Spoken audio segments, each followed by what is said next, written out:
Marvel and Star Wars crossing over in a comic book written by one of us sitting at this table.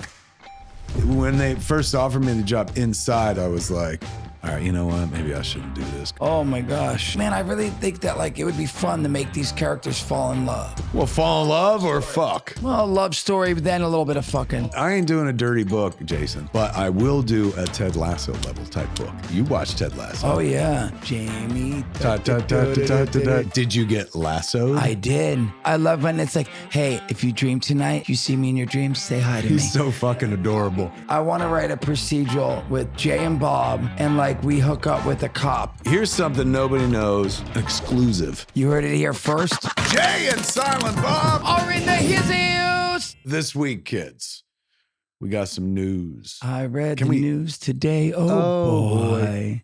Sued. Oh no. Totally. We just lost $100,000. But it was worth it because that was beautiful. Thank you. Thank you. Friendship. Listen, man, this is the point.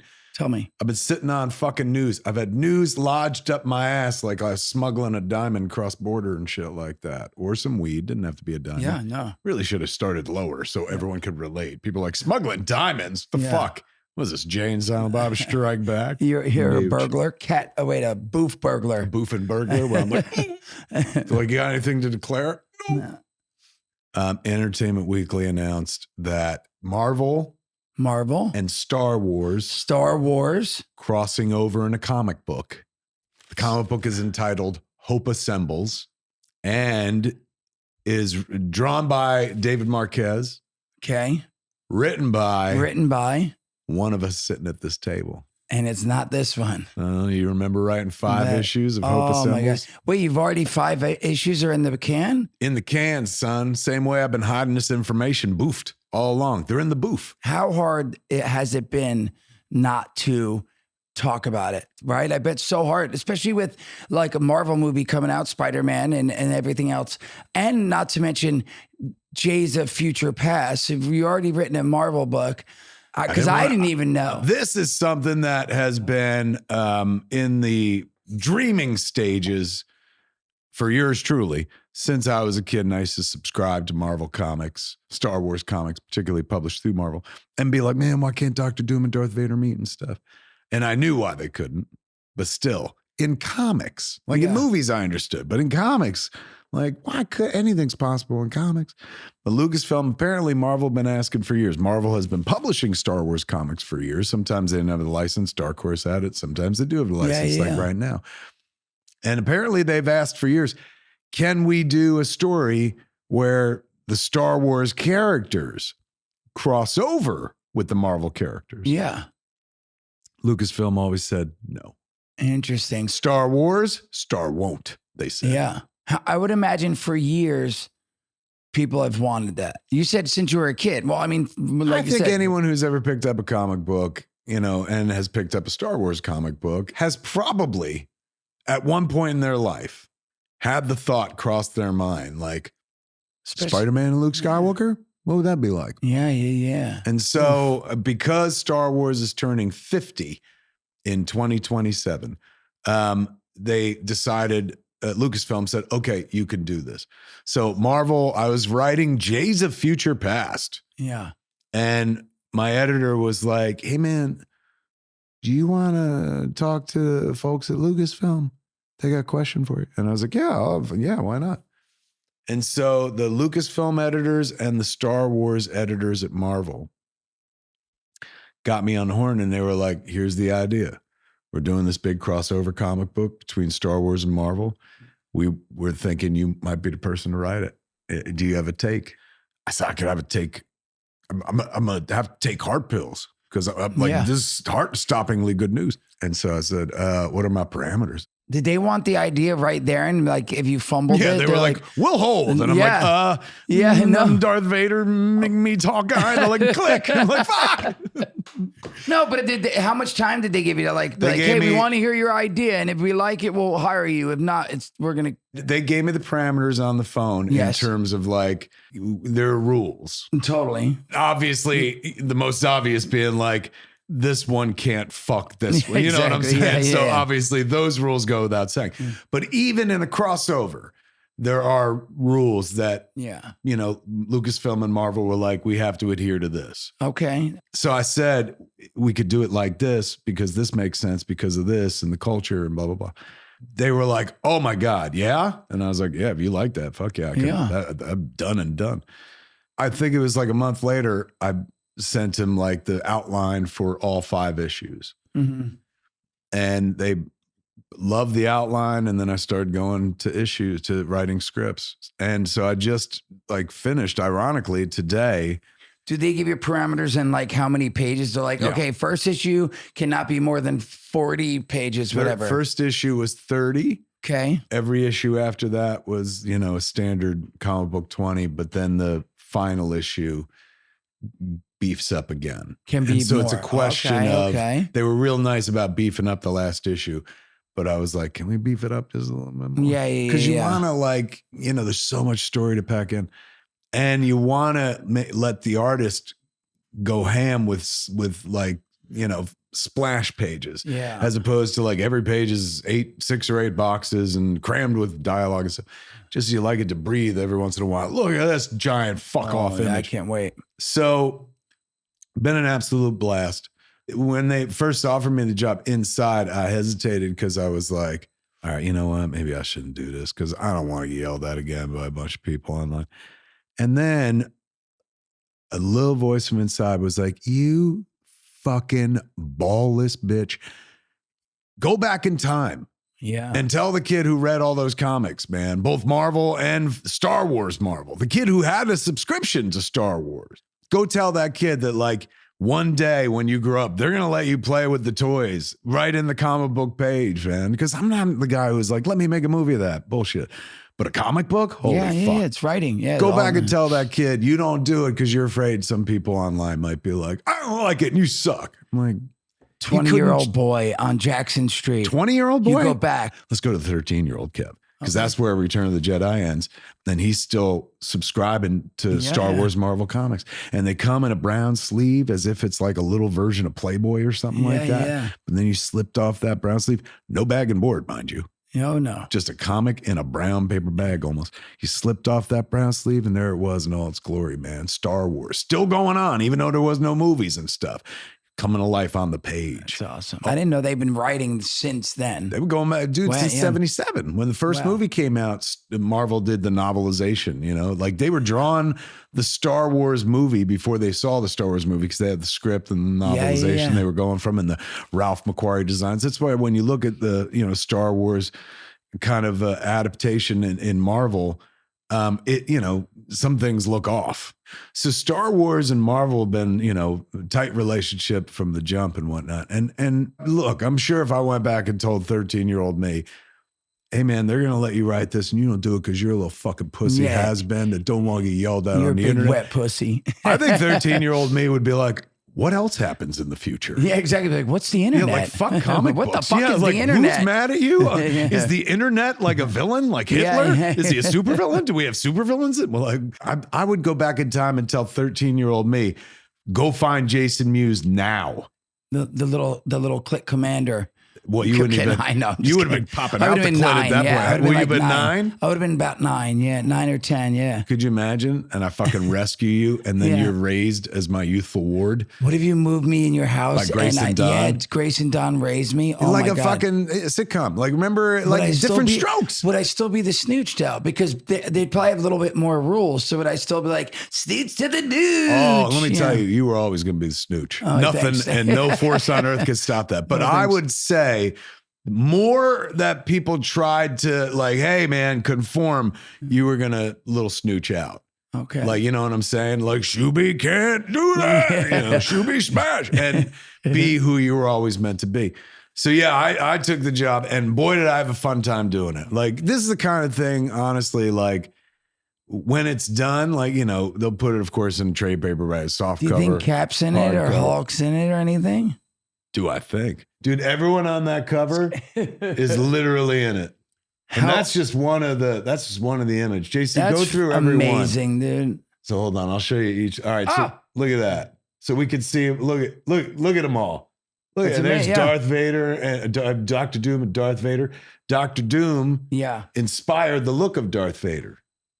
Like, because he existed before he did. So George Lucas and Ralph McQuarrie borrowed the look of Dr. Doom to build on. The cape, shape, the metal mask and stuff. Yeah, wow. Show another cover. They even had Wedge and Biggs Darklighter in there. I love this too, how he's doing the force choke and shit. then he's like, he does a lot of that in the book, I'll be honest with you. He's always tossing motherfuckers around and shit. Wait until you see Darth Vader fight. Hulk smash! Oh. Tarkin, look at that. You see fucking Venom, Greedo, Ultron, the Death Star, that's the Sanctuary, Thanos' ship, Thanos himself. That's awesome. Do another one, Jason. How Han, Chewie, Groot, Rocket, Gamora, Star-Lord, Wolverine. Yeah, Snickety, snooch. So this is where I feel like I would butt heads writing it as a writer, or they might have gave you parameters in this. But like if Darth Vader or someone swinging a lightsaber at Wolvie, his adamantium claws are unbreakable. So can he block it? Can Cap's shield block it? Hey man, you see what I got going on here? It's a fortress of Magic Spoon. Beautiful. I'm hiding behind my Magic Spoon fortress, man, because I'm a serial killer. I know you know that about me, man. I love pre-sweetened cereal. It made this man from a child in the 70s all the way to now. Magic Spoon makes modern favorites of all your childhood dreams, man. Look at this. Like, this is the cocoa one. Oh, and that's how you eat it. That's cocoa goodness right there. That's how a fucking slob eats. This is how a gentleman eats. Let me ask you about your spoon. Is it magic? Yes. Sure. Look for Magic Spoon on Amazon or at your nearest grocery store. There's plant-based versions of the cereal too, man. You'll find vegan options at Whole Foods. That's where I get it. Check out Magic Spoon Treats, a high-protein, low-sugar take on the cereal bars you grew up with, man. Those are good too. You can get $5 off your next order. $5 off? That's right. $5 off your next order at magicspoon.com/snooch, SNOOTCH, for $5 off, man. What are you waiting for? What was that again? Snooch. $5 off. It's delicious. Willie's Social Tonic, man. Can I tell you something, Mr. Mewes? This is what I like about this drink. One shot of Willie's makes me relax. I can unwind. I de-stress. You live in a sober world, but sometimes you may have to interact with people who are not sober, who are drinking booze and stuff. Why can't you have a drink in your hand? It is tasty, kids. It actually tastes good, right? Mm-hmm. This is the larger dosage, 10 milligrams of THC.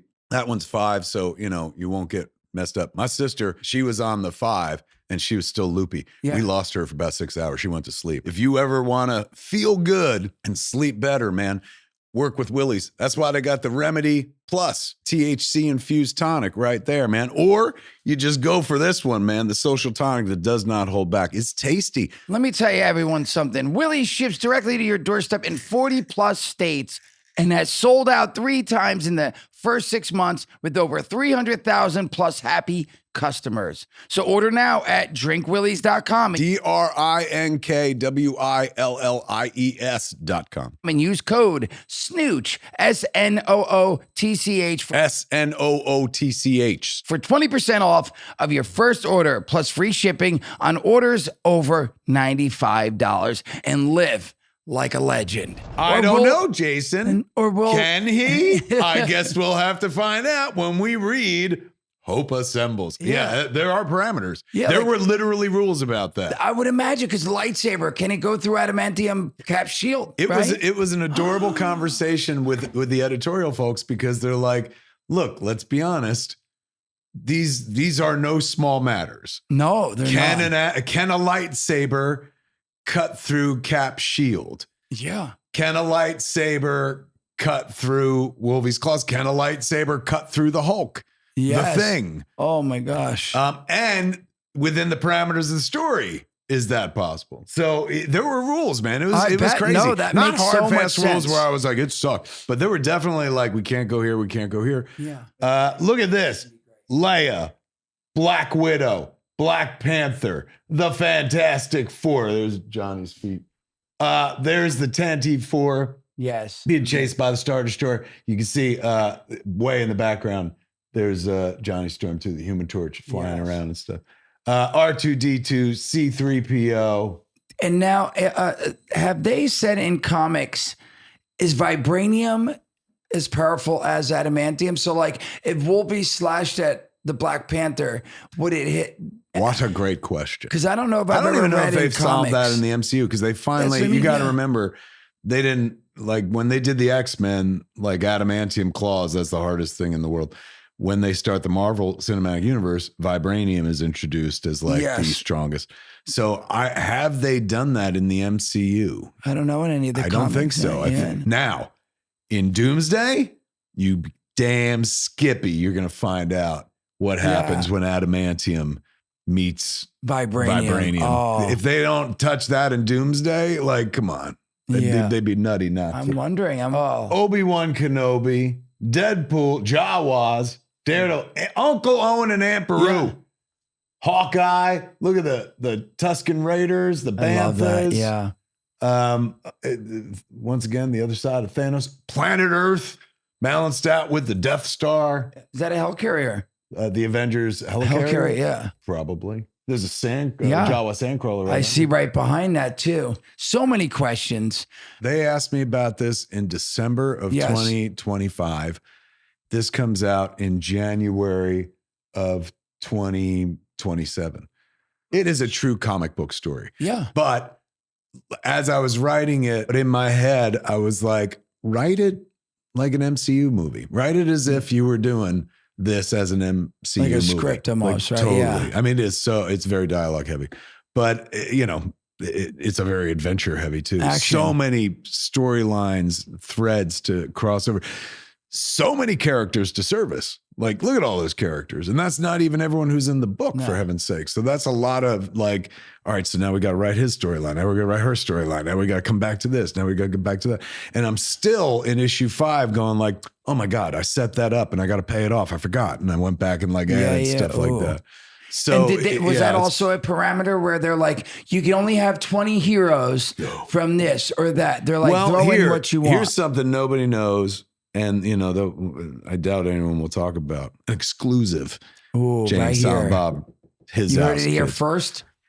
So initially in the pitch, the first phone call when I was in Colorado, they said that it was Marvel meets all of Star Wars. Ah, okay. So the trilogy. But I could you imagine? Could you imagine having to service that many characters? Yeah. I started bringing. So I was the voice of reason, as hungry and greedy as I was, because I'm like Boba Fett.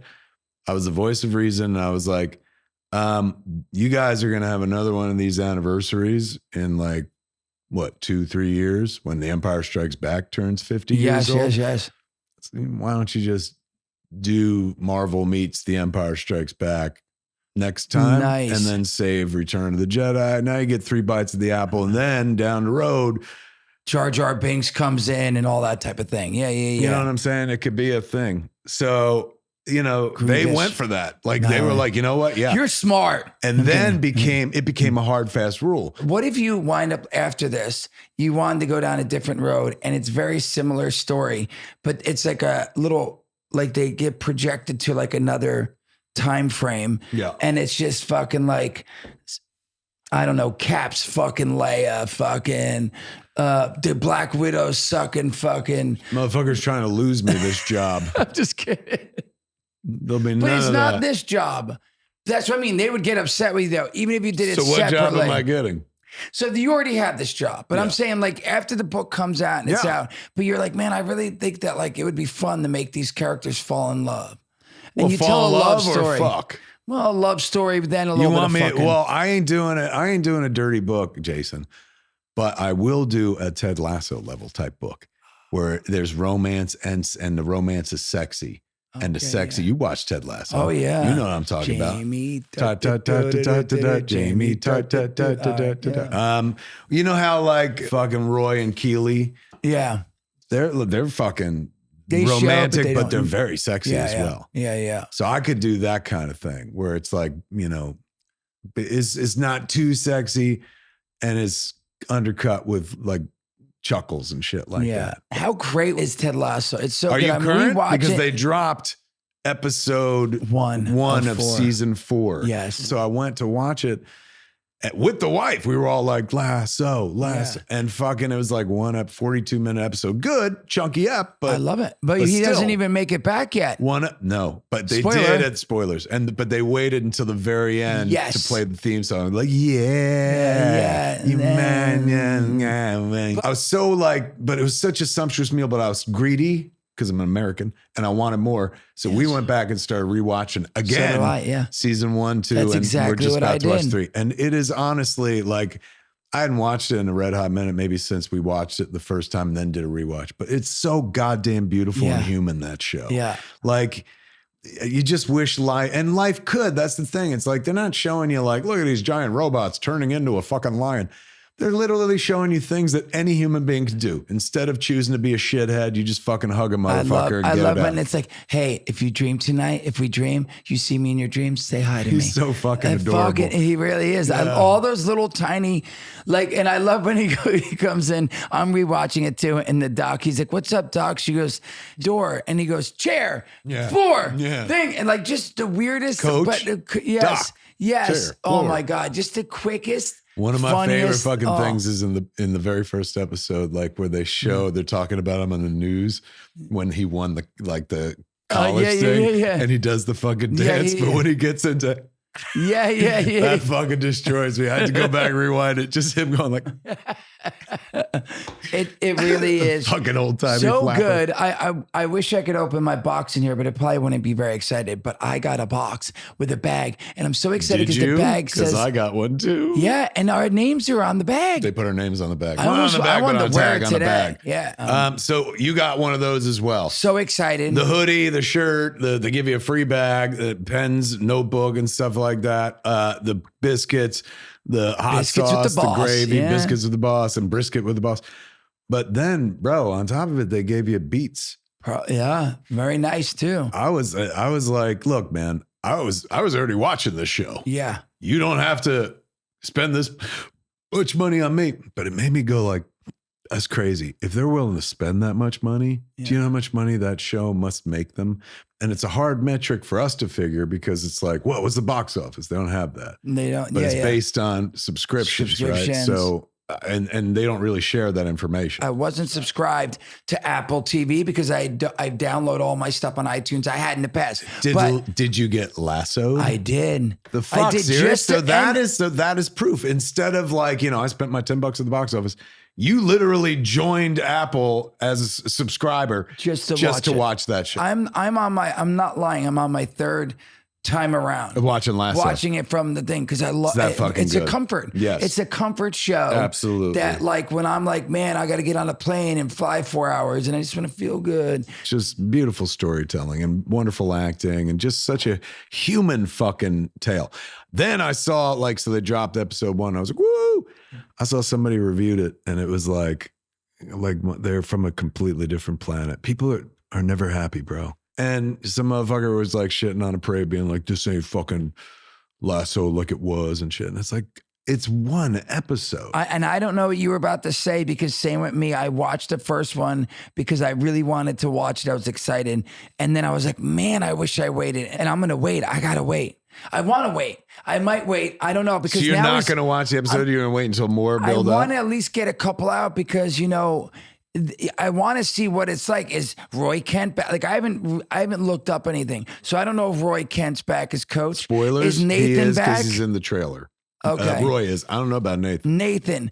And then I'll tell you, one guy is Beard wasn't there with him in the first episode either. And I didn't know Beard is one of the creators. Yes. Yeah, and I don't even know. I mean, I guess he has to be in the 4th episode because he created it with them. I would assume. Season 4. Yeah. Yes. I think in episode 1 of season 4, spoilers, you see Ted's life back in Kansas City. I don't think Beard was a part of that. You're right. He stayed. It's a different journey. Because he stayed. But I think, I cannot imagine they're going to bring us that show without he was the 2 coaches. He's such a great character around, too. They're going to have a female coach with them. because they're coaching a girls So team. Nathan's probably gone, and now the females are. I don't know. I don't know, but I think you're going to see everybody, with the exception of everyone except Rupert. Oh, okay. Her husband, Yeah. He passed away in real life. No. And that was the boy from, you watched Buffy. Oh, yeah. He played Giles. He did play Giles, yes. Yeah. And then he was also in Merlin. He was in Merlin as well? The TV show that I watched that I really liked. He was in my favorite episode of Doctor Who as well. Anthony Headspace. Head or something like that. Yeah, he was in that but show. he passed away last year, so I don't think they shot before he passed away, so I don't think Rupert's going to be in it. But I would imagine anybody else who's still alive is going to pass through, because Ted's going back to England. They're all over in England. Yeah, like the girl that I love every day he's walking, the girl that plays soccer will stop and be like, yeah, that girl. They let that go after season 1. Yeah. That they kept up. They let the girl playing soccer go after season 1, but you can kind of, I wonder if she'll be on the team. That'd be dope. That would if be, they like carried her over and she used to play with him and stuff. They're clever enough to do something like that. They are. Yeah. That is a very Lasso kind of emotional beat where you're like, oh.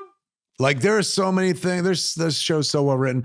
In like one episode in season 2, he makes a side joke about like you should only take as long as it takes to listen to the Philip Bailey song "Easy Lover" in order to get dressed. And then a couple episodes later, when he's getting dressed for the funeral, he's playing "Easy Lover." And he's like getting dressed to it. Just a little setup and fucking like payoff later on. And also, like at one point, while he's getting dressed to "Easy Lover," you see in his bedroom, there's his son's picture in the frame, and there's the picture of Nate that Nate signed to him. So it's in his house, in front of his mirror, right next to his kid's picture. But later on, when Nate fucking goes ham and explodes on him, he's like, "You're a fucking joke." One of the things he says is, "You don't even have I gave you my picture. You don't even have it here. It's a bunch of fucking Americans and stuff." But meanwhile, the picture is actually closer. He didn't leave it in his office. He took it home and it meant more to him. Shit like that is fucking tragic and heartbreaking. But even they paid that off in season 3, where you were like, oh man, I don't like where Nate went. And they were able to bring it back. Spoilers. Because he's sweet, but then you wind up hating him. Well, because I thought it was brilliant. Again, fantastic writing, because the episode where he takes his dad to the restaurant, you meet his parents, and his mom is who he is when we first met him. Yes. The guy who's just like shy and he's like, dogs are pooping on the turf. Okay. And his dad, who is acerbic and like has caustic comments throughout, is who he puts on when he starts dissing everybody and shit, you know, and he's just like, well, it makes sense because they're coaching shit and blah, blah, blah. What else are you watching right now? Like, so there's that and it's a comfort thing and you rewatched it. Oh, bitch, I will tell you what I'm watching right now, because it is also returned, just like Ted Lasso. Lioness. You watch Special Operations Lioness? No. What is it? You're missing out, bro. You are missing out. Zoe Saldana, Gamora, amongst many other things. Academy Award winner Zoe Saldana. This is season 3 of a show that's on Paramount. Okay. It's like Call of Duty, the show. Can we? Oh, it is. So you're into that type of. She's like works for the CIA. She's an operative who brings on what they call a lioness, who is a deep cover agent who infiltrates like an Iranian organization or whatever the fuck with a kill mission. Oh, okay. And she's surrounded by this like team of CIA and FBI agents. Like it's heavy. Is it like Homeland type of thing, right? But very little, like it's Homeland as if Carrie Matheson was also like a warrior. Okay, if she was going in and she was like, I'll save them. I'm telling you, bro, it's on Paramount Plus. If you have like Amazon, you may have it already. I have all that stuff. Yeah. Watch it. You will fucking love it. She is unbelievable in it. You know who else is in it? Season 2? Yeah. Genesis. Oh, Rodriguez. Yeah. Very cool. And she does, we on the set of Tusk, man, she blew me and him away because she was like cry at the drop of a hat. 100. And she could cry while Jason was making her laugh. She was like, yeah, it's just like she came from telenovela. So she's like, I could roll a tear. And she's like, what word do you want it on? And I was like, bullshit, man. And she goes, no, really. She's going like she's like, my father's ability is he can make his hair stand up on his arm without doing anything. You just look at it, make it stand up. She's going, but mine is because of telenovela, I could cry instantly. It was. And so Jason was like, I'm gonna make you laugh, and then you cry. As she was laughing, started crying, but not like, but just like, ha ha ha, with tears streaming down her fucking face. It was nuts. The amount of tear control was fucking unnerving, to say the least. She's in season 2, and they all get jacked, bro. Like, because they're all military lifting and shit. stuff, the guns and the backpacks. Oh, and she flies helicopters and whatnot. What makes it appealing to you? Because I know that you're not necessarily into somebody that's like, oh, look at them cut their fucking heads and arms off. I think what makes it appealing, what separates it from the genre, from most other, examples perhaps in the genre, or me even playing a game, which they like name check all the time. Like when they're talking, like trying to teach somebody a weapon, they're like, you play Call of Duty? They're like, yeah, it's just like that. Oh, nice. And when they show them after hours, they're all fucking like sitting around playing fucking to relax and get down. Yeah. But then when they go on the job, they're literally doing the same thing in fucking real life. I think it's because it's so well written. It's written by this dude, Taylor Sheridan, who is very famous for writing a show with Kevin Costner, the name of which I want to say Lone Star, but that's not it.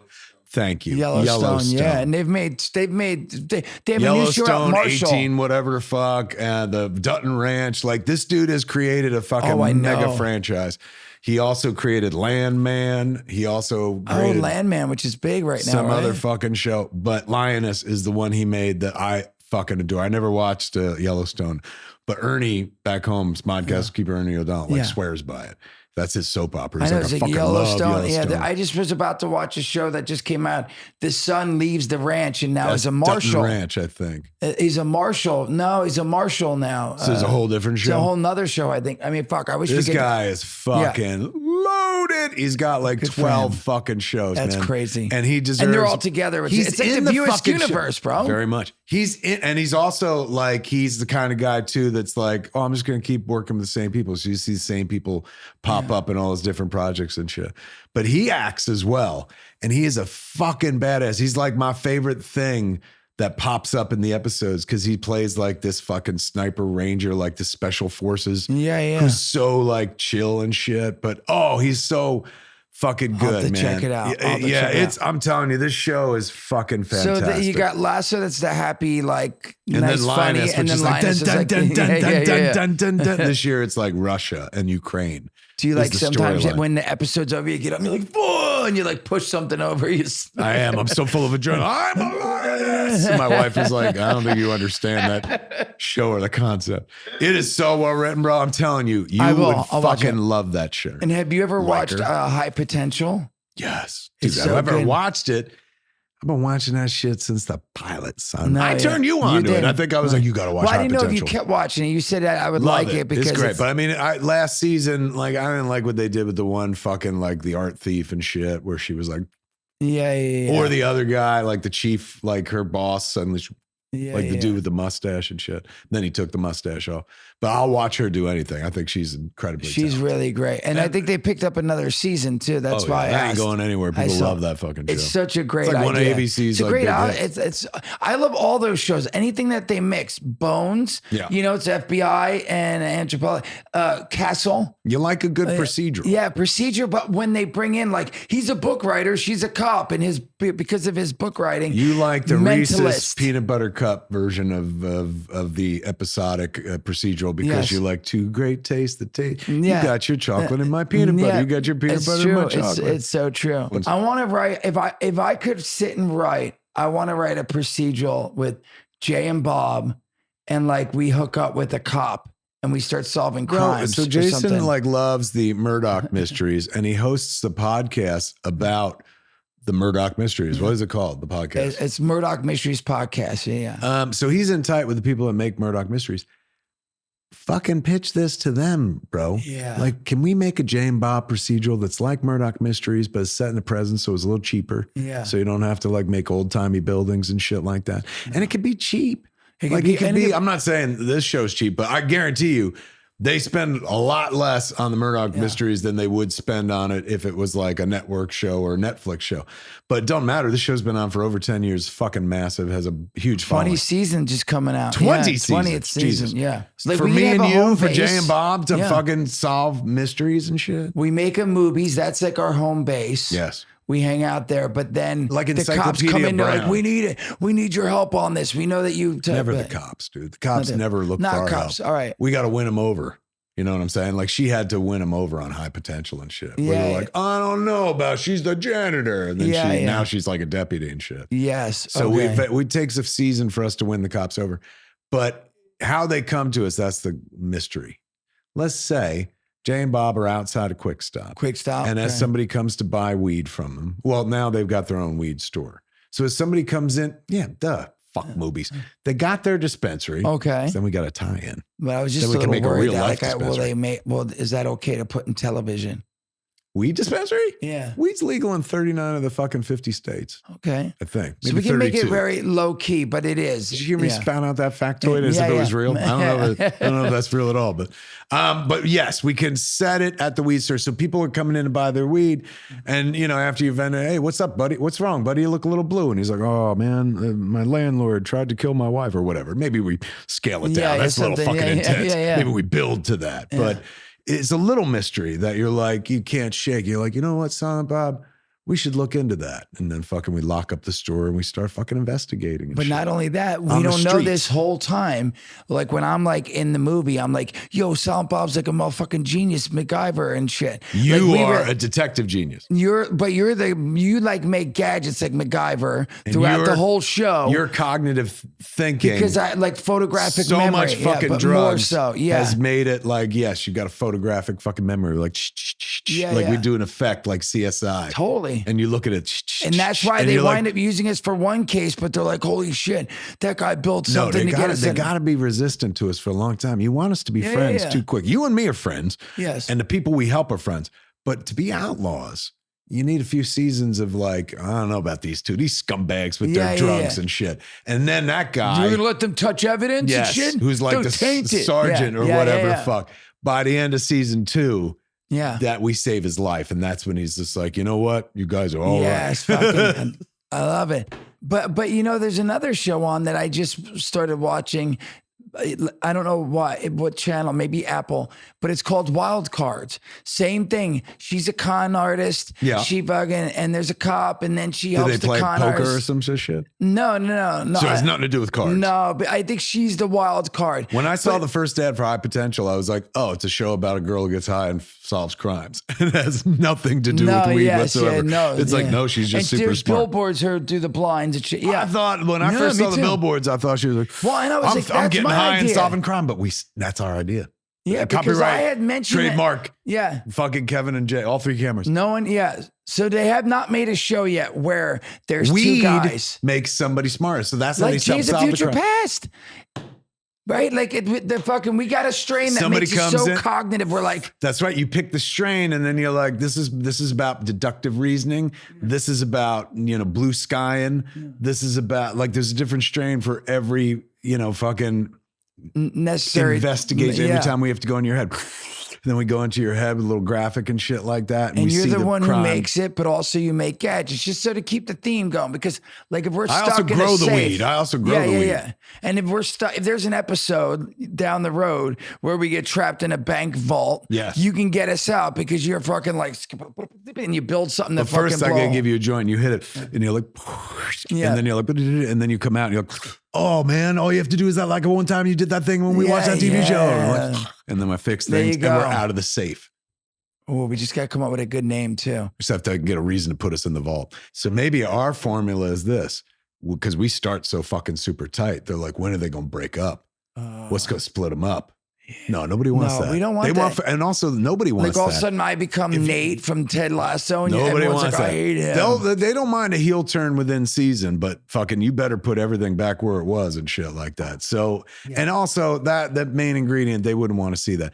They want to save that for an episode where like our nemesis, like our Moriarty and shit, our Joker, slips a strain in that I think is going to make you deductive, but instead makes you combative and shit. Yeah. And you're like, I've always, then you turn to Nate for like one episode. You're the anti-Jay. Or it's like Smallville, Superman, red kryptonite, green. All of a sudden, I'm like, oh! And they do that in Smallville? Like, he had a bunch of different colors. Class just ring like in the had comics. red kryptonite. He put the red kryptonite class senior ring. What would it do? Oh, he was just like, where he had all these morals, he was like, I don't need you, Dad. And like, he was like, that skirt's a little long, Lana. Why don't you shorten it? What is that kind of thing? And he's like, let me see that pussy. No. Yeah, now I'm watching Smallville. Pretty much. He goes they never right put that in one of the Smallville commercials. I would have watched. He gets a motorcycle and he's like fucking driving. Then he starts like, he's like, oh, you need. Does he sit in a bar and flick peanuts with his finger? Because that's what they did that in Superman 3 when he was the drunk Superman. He was like,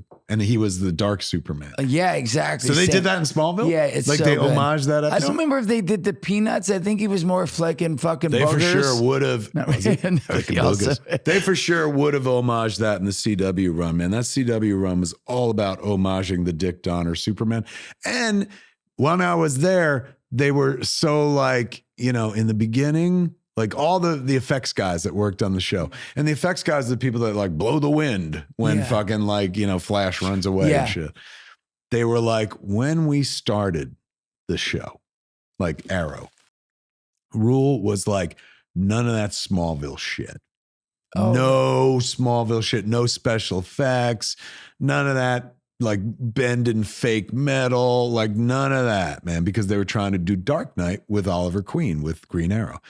But then once they added Flash, they said that's when, you know, suddenly, all of a sudden they were like, well, we're going to need to bend metal. But fucking once you get into Flash and Supergirl, then you're back to like Smallville country where it's like, you know, the special effects guys are like, one guy was like, I created a metal that he could punch that looks like metal, like as opposed to the old aluminum foil shit like that.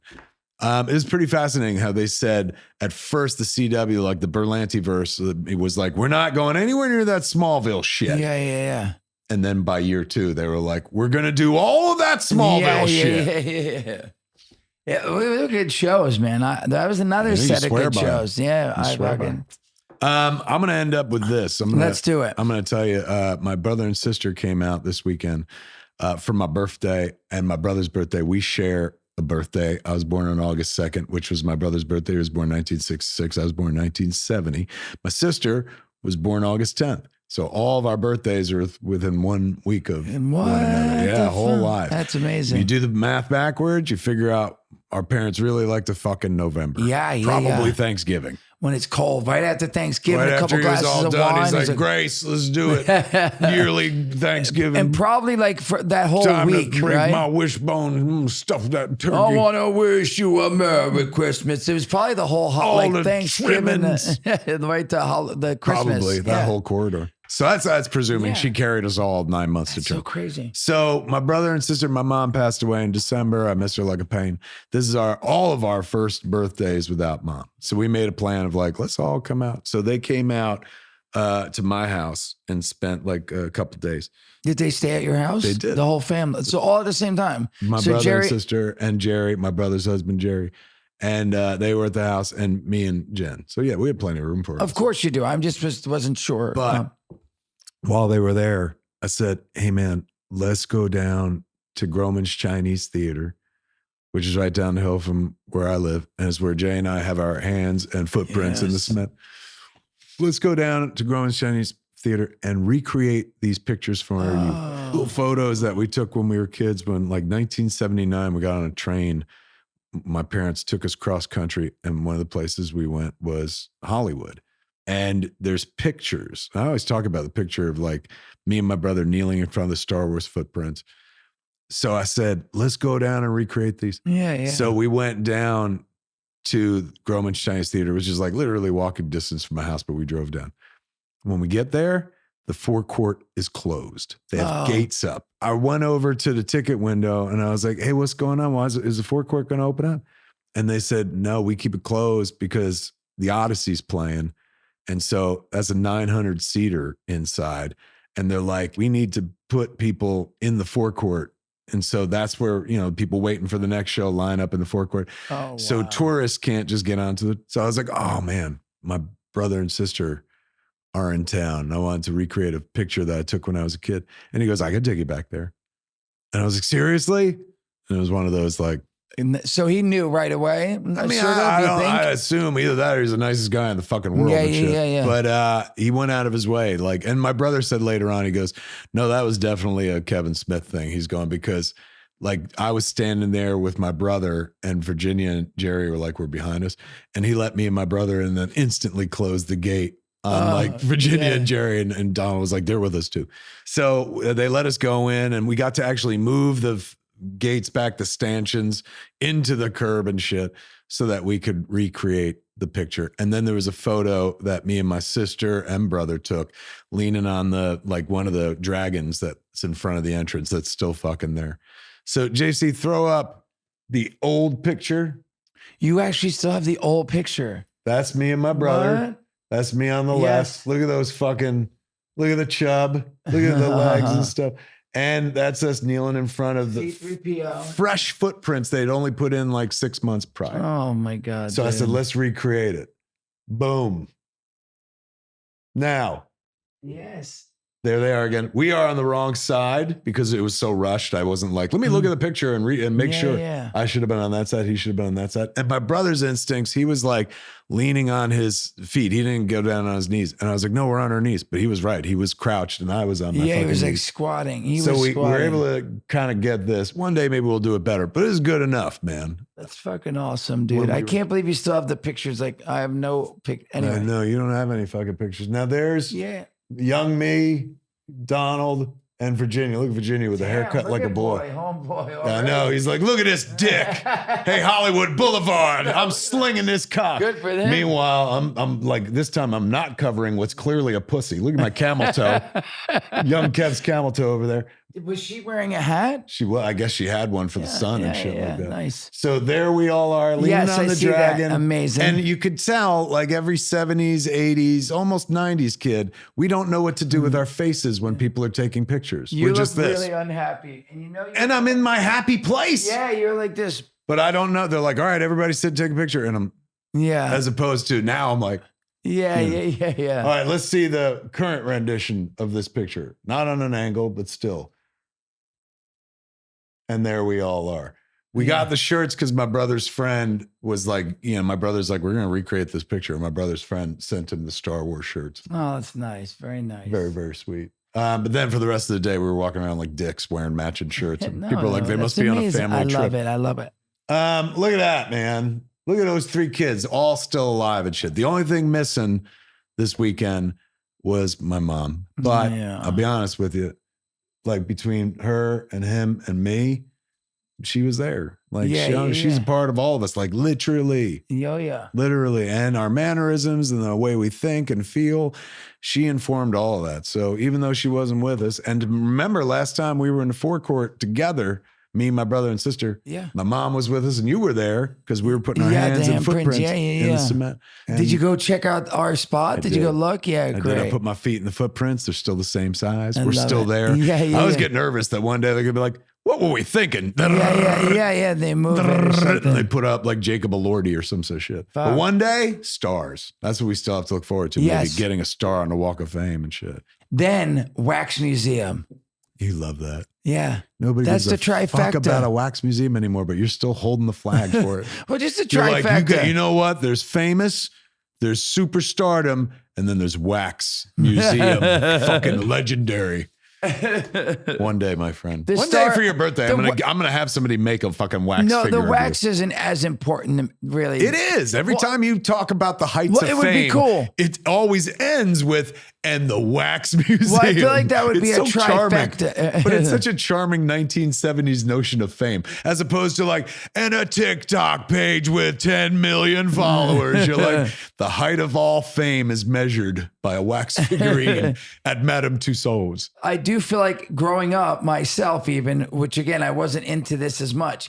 I knew about the stars. You see them in movies, and you see. And you knew about the wax museum. I didn't know about the wax museum. I knew about the handprints. That came later in life. Yes, well, the handprints in the stars, I knew it was something. I've seen them in movies, but not the Wax Museum. Where'd you first learn The about Wax that? Museum's more of a recent thing because I went there recently and I saw Danny Trejo there. He got one. And Within the last few years. Yeah, like last 5-10 years, let's say.